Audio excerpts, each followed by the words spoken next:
Hey! Salut! C'est fou, mais un simulateur m'a appris énormément sur un point d'équilibre. C'est quoi un point d'équilibre? Le point d'équilibre, c'est l'endroit où est-ce que tu vas pouvoir te permettre de stabiliser ton gaz sans prendre d'accélération ni de décélération. Donc, c'est l'endroit juste avant le point de bascule, le moment où est-ce que tu ressens que toute la masse, que tout le poids part vers l'arrière. Eh bien, c'est juste quelques degrés en bas de ça. C'est cet endroit-là où est-ce que tu peux te permettre de stabiliser ton gaz délicatement avec précision sans prendre de la vitesse ni diminuer de vitesse. Par rapport à ce que le point d'équilibre, si tu es en positif, donc avant le point d'équilibre, tu ne vas pas arrêter de gazer et prendre de la vitesse. Tu ne vas pas arrêter de faire un power wheelie qu'on appelle. Donc, un wheelie en accéléré. Tu arrives au bout de ta gear, ça va redescendre parce que c'était le gaz qui te maintenait en wheelie. Quand tu es en positif, tu n'arrêtes pas de prendre de la vitesse. Et quand tu es en négatif, tu diminues ta vitesse. Quand tu dépasses le point d'équilibre, tu te retrouves en négatif. Ben là, tu n'as pas le choix d'appuyer sur le frein pour soit te retenir puis garder ce moment-là le plus longtemps que tu veux ou freiner pour redescendre, pour revenir en positif. Ben, ce moment-là, tu vas avoir fait perdre la vitesse, tu vas avoir diminué en vitesse et tu vas avoir descendu en RPM aussi. Donc, c'est une gérance de ce point d'équilibre-là qu'on peut venir travailler aussi sur le simulateur. Le simulateur est très bon pour travailler ça, c'est sa force. La force d'un simulateur, c'est de travailler le point d'équilibre, le début de positif, puis le négatif. C'est l'important de venir travailler ça sur un simulateur. On peut profiter de pouvoir le pratiquer en toute sécurité. Cet environnement-là, ce point de bascule-là, il y en a qui en 30 ans de carrière, s'ils l'ont vécu 4 fois ce moment-là, par rapport à ce que toutes les fois qu'ils vivaient ce moment-là, c'était une chute, ils se plantaient. Par rapport à ce que le pied n'avait pas le réflexe d'appuyer sur le frein à ce moment-là. Le réflexe était de sortir les jambes puis se mettre à courir puis se remettre droit. C'est le réflexe de base d'un corps humain. Ce qu'on veut à l'aide d'un simulateur, c'est de base, éliminer ce réflexe-là, de sortir les pieds, mais plus d'appuyer sur le frein.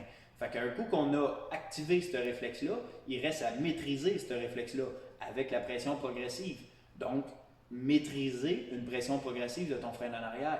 Donc, à l'aide du simulateur, on s'en vient pratiquer chacune de ces techniques-là qui sont reliées au point d'équilibre pour, au bout de la ligne, obtenir un wheelie qui est le plus stable possible. La clé du succès d'un wheelie, c'est la stabilité.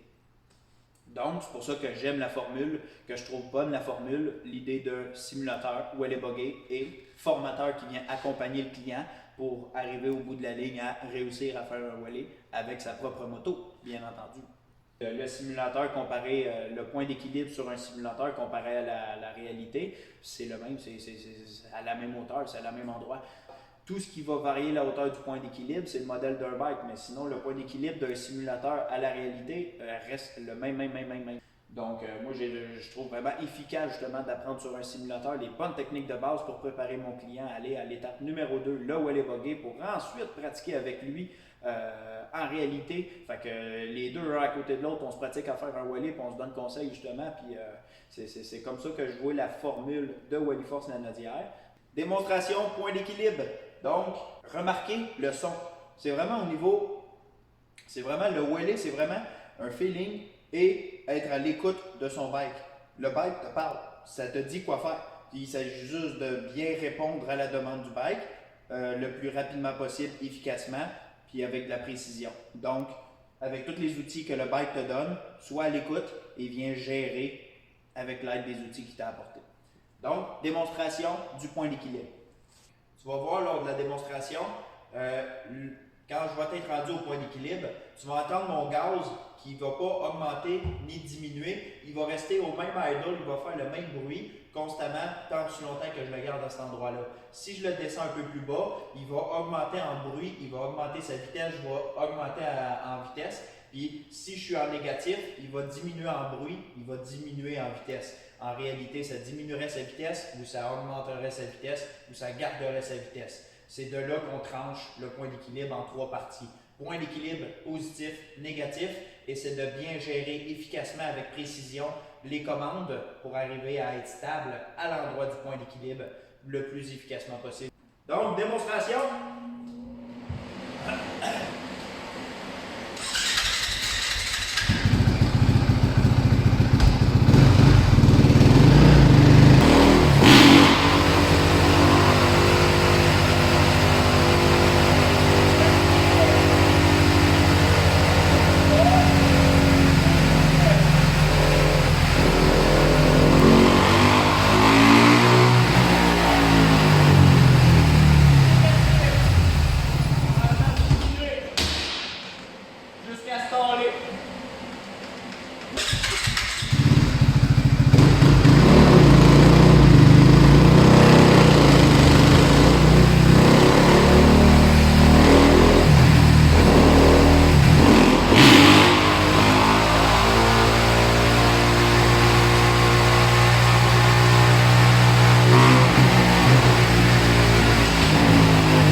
J'espère que cette démonstration point d'équilibre vous a plu. Si vous en voulez plus, abonne-toi. N'oublie pas, pour plus de techniques, pour faire des wallets en sécurité. N'oubliez pas, simulateur efficace pour apprendre des techniques de base. N'oublie pas, wallet, frein, le pied tout le temps sur le frein. N'oublie pas, le pied sur le frein. Wallet, frein, le pied sur le frein.